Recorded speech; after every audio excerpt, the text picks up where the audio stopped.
Thank you, Philip, and thank you all for being here. If I can do both technologies at once, we'll be in business.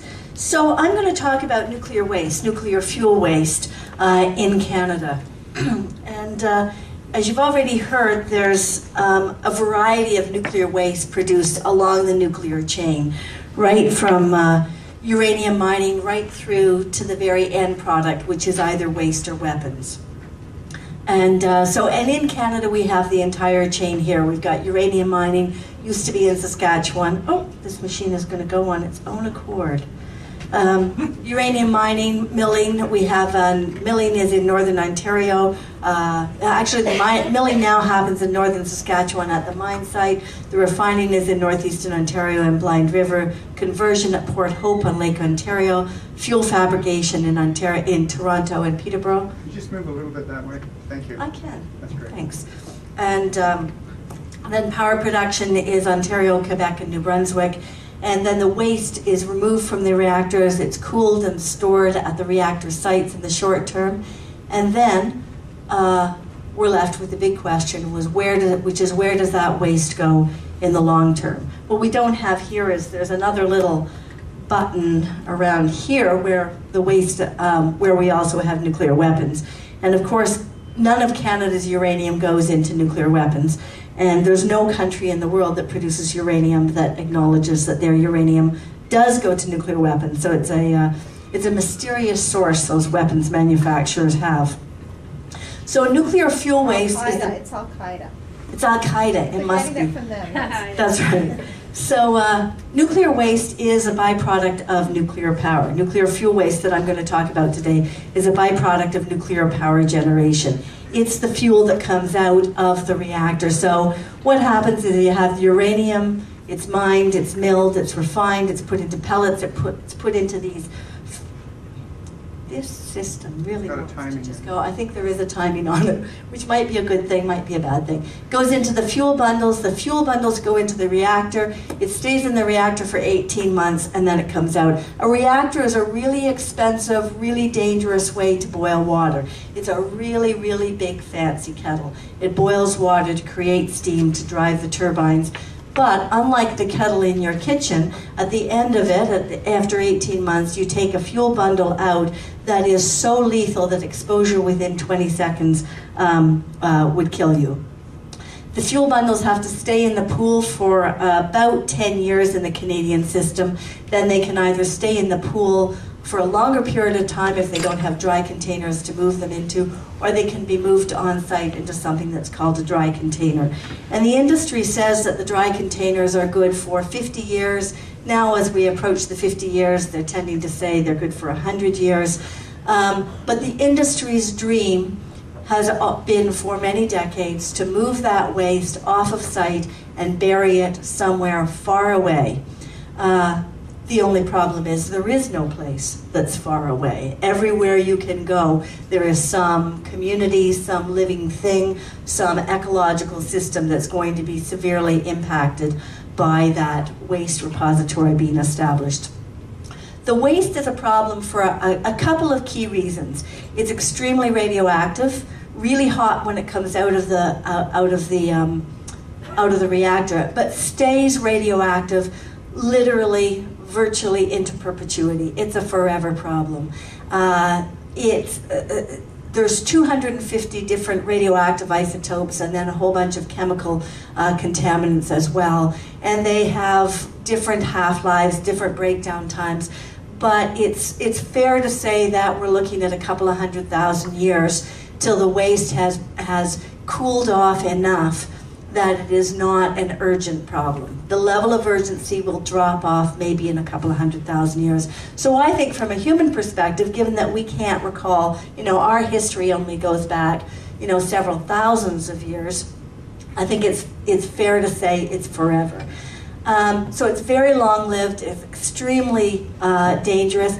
Even low levels of radiation can cause cancer, birth defects, other health problems, impairments of the immune system. The industry, not just in the nuclear industry, but industry and government in general, tends to measure risk in deaths per million. But with radiation, deaths per million is a serious problem. When we were in a hearing for 10 years on a proposal to bury nuclear waste in the Canadian Shield, the nuclear industry was saying 3 deaths per million. That's what it would be. And so they measured 3 deaths per million. And we didn't think 3 deaths per million was an acceptable number, although at the end of the hearing, we did say perhaps we could accept that if we could choose which 3. But it's not just the deaths per million. It's also all of the other quality of life, quality of health impacts. It's a weakened immune system. It's higher levels of allergies, higher levels of asthma, all those other system breakdowns. So the waste is lethal because of that lethality, because of those hazards, both chemical and radioactive. It has to be isolated from the environment forever. So when you produce the waste, you have to do one of 2 things. You have to isolate it or you have to neutralize it. We don't know how to neutralize it. We also don't know really how to isolate it. We can more or less isolate it, contain it, at least in the short term, by having multiple barriers, closely monitored, maintained and managed at site, and so on. Never a perfect system, but we do know that what the industry has been looking for years is an approval to bury it. And we do know, even by industry's admissions, that if you bury nuclear waste, it will not stay in that repository. In the 10-year hearing I referred to, there wasn't a debate in that hearing about whether or not the repository would leak. The debate was about how much, how fast, how much, what effect. That's what the debate. Even the nuclear industry doesn't say, when they get in a detailed conversation, when they're in their public relations mode, they certainly say, yeah, it's going to be safe, it won't leak, we can contain it. But in fact, if you engage them in a serious discussion, they won't say that, because we don't have any means of containing it forever, certainly not if you bury it in rock, certainly not in a geological repository. This is just to show you that I talked about those 250 different radioactive isotopes. It's a complex kind of thing to wrap your head around. And I think one of the difficulties, one of the challenges for us as members of the public engaging in the discussion is that there's so much blah, blah, blah about it. And what I always want us to really feel confident of is that we know enough to be able to engage in this discussion. Yeah, there's 250 different isotopes, and each isotope is going to have a half-life breakdown that looks something like this. And we can learn it all, and we can recite it all, and we can have all the charts. But it doesn't really matter. What we need to know is that, yes, it has a half-life, and it'll break down in a certain amount of time, but it's dangerous and lethal forever and has to be isolated from the environment. So if we want to get into a debate on these details, some of us can do that. Gordon can debate half-lives. I can't unless I have the list in front of me. But really, it's all stuff that we can engage in the discussion, but it's not the really important stuff. What we need to know is it's a problem, it has to be isolated, even low doses can cause cancer, birth defects, and other problems. And so we have to take the problem seriously. And that 10-year hearing that I was talking about, which was a review of a proposal by Atomic Energy of Canada Limited for a geological disposal concept. At times in that, we really got the feeling that it was really only the Aboriginal people, the church groups, the environmental groups, the women's organizations who were taking it seriously. And what the industry was taking seriously was that they wanted to get a yes, and it was starting to look like they weren't going to get one. For 5 minutes. So where the problem came from is from the creation of the nuclear industry in Canada. So first as a weapons effort, and then through nuclear power production. And we've been producing nuclear power for several decades before we got really into a serious public debate around how the waste was going to be managed. Right now we've got 2 million bundles of nuclear fuel waste. It's approximately 50,000 tons. The industry likes to say that you could stack that like cordwood in 5 hockey rinks. Of course, the difficulty is you can't stack it like cordwood in 5 hockey rinks because it has to be spaced and and isolated and put in multiple barriers, so it would actually be a pretty big hockey rink. Right now it's currently stored in cooling ponds or dry storage at the reactors and at the research facilities in Manitoba and in Ontario. So while we've been producing all of this waste, there has been a policy talk going on. It started in 1977 with the Hare Commission, when three men spent 3 months and decided that geological disposal was the way to go. And we have lived with that ever since, this notion of geological disposal. And there's 13 different countries right now who are also looking at geological disposal. When we first engaged in this discussion in the late 80s, I read a very impressive report from Acres, a consulting group, and excuse me, and what they looked at was the geological media being investigated by each of the countries who had a geological disposal program. And the fascinating coincidence was that each country had the geological media that was best suited to the disposal of nuclear waste. So in Canada it was granite, in the United States it was tuff, in Holland it was salt, and so just by a lovely coincidence we all had the one that worked best for our particular kind of waste.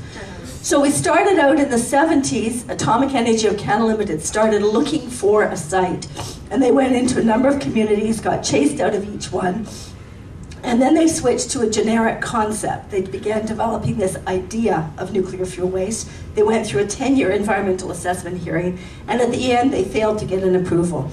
The board panel found that they had not demonstrated that the concept of geological disposal was safe or acceptable.